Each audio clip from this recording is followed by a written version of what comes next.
All right, so let me now bring you what precisely is the air quality index in Delhi and neighboring city. Let's start with national capital Delhi.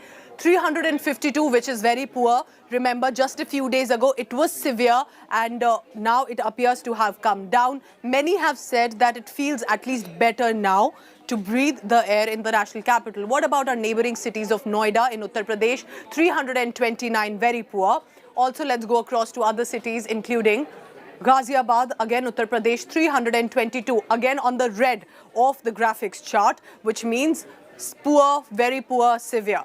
In Gurugram, it appears to have come down. It is 293, which is poor. Not the best of news, of course, but it has come down at least from 400 and 300, which was, of course, the severe category. And therefore, my question is, does it matter and is it now becoming a reality that the air quality has improved? If yes, why and how?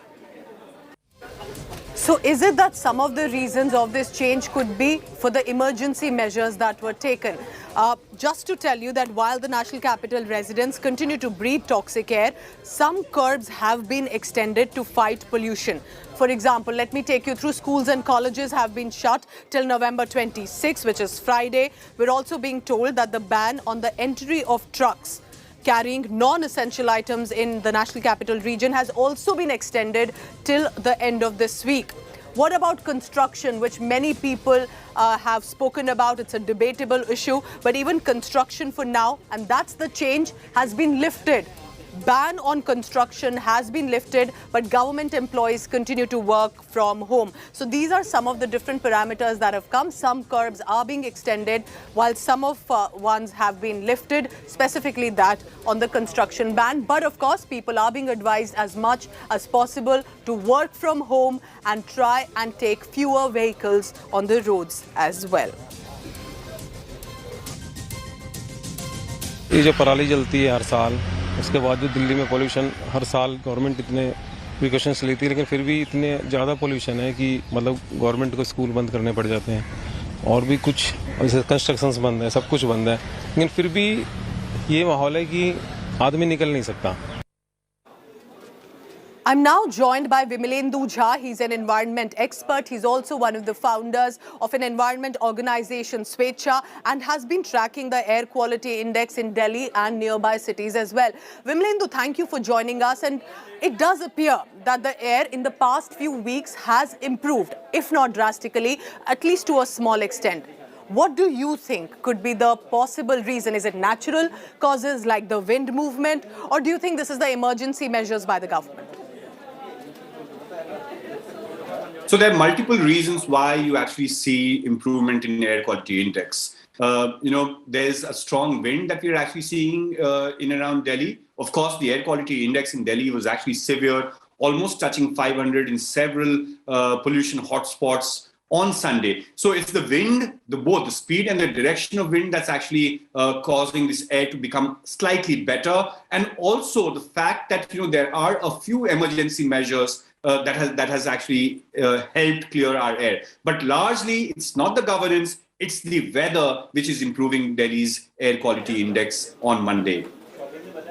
So, Vimalendu, any day I would want this aspect to never be repeated, this toxic air to never return, at least not escalate in the next few days. According to you, what steps would you suggest, whether it's Delhi government or any other government, to do so we do not get this repeated again in the next few days and, of course, the year?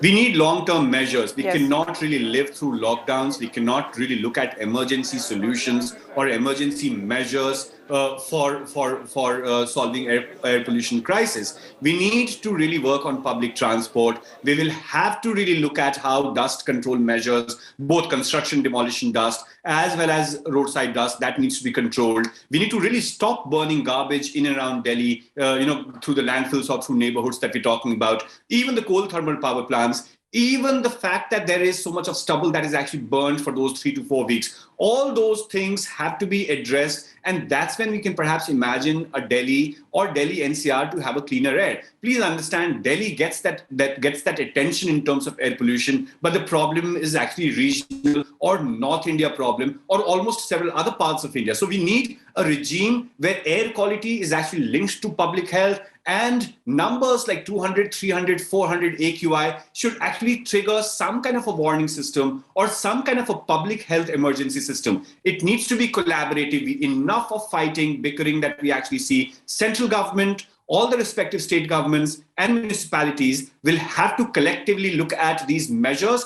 and not just work on air pollution issues in the month of October, November, but 365 days, because the air of Delhi is poor 364 days out of 365 days in a year. So those long-term solutions and strengthening the CAQM, as we can't depend on Supreme Court to solve air pollution crisis year after year. It's a job of our governance mechanism, and we can't have governance deficit and courts coming in with solutions.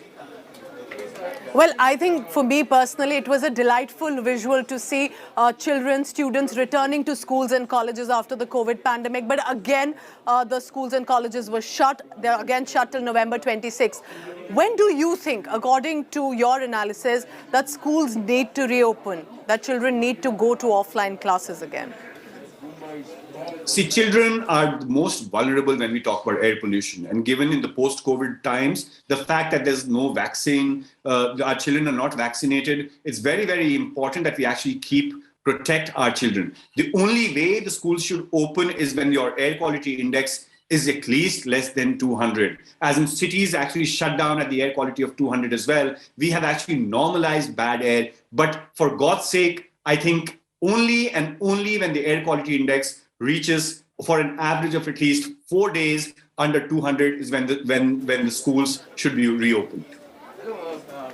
Thank you so much, Vimlendu Jha, for joining us and giving us your expert view as well. Here's hoping that the air quality improves soon and we return to our normal lives after the pandemic, after dengue and all of that. Now a toxic air. When will we start living our normal life, and if there will be ever again return to that era?